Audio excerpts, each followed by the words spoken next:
Education.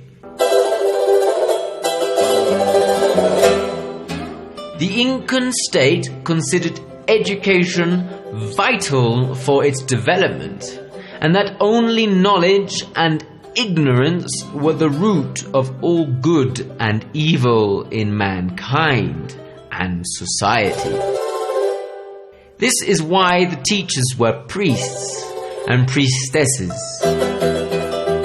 amautas and mamaconas, very spiritual men and women who were in charge of the instruction of the mind and shaping of the moral precepts of disciples or students, called Yachakukruna. This educational system was very difficult and reserved for members of nobility, as they were being prepared to rule over their people. This education did not consider women as superior or inferior to men, but they were not educated together. There were 3 golden rules that constantly inspired the Yachakukruna. Munai, which means to love, Yankai, to work, and Yachai, to teach. In the classrooms, the Yachakukruna waited on their knees for the arrival of the master called Amauta. When he arrived, he would give the lesson with a hieratic attitude, and afterwards he would walk out. Then the harafe, a sort of master and poet, remained with the students. His function was to have the pupils memorize the daily lesson, adapted in verses.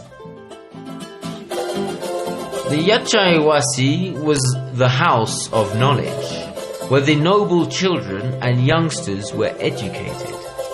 But if someone from the common people stood out for his exceptional intellectual and moral qualities, that individual was admitted to the Yachaiwasi and would become part of the nobility.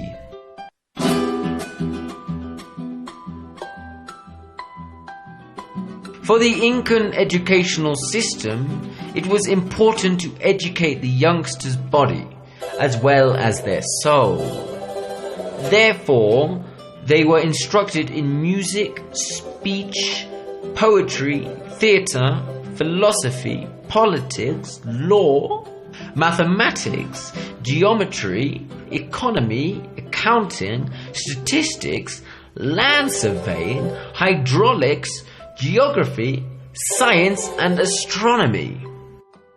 But the body was also educated through exercises of great physical effort which prepared the young men for war.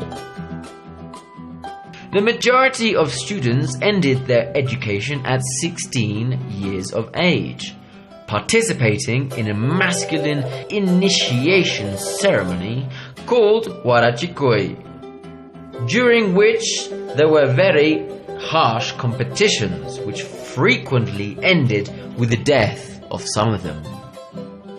There was no place for the weak, as they were getting ready to fight against nations that were often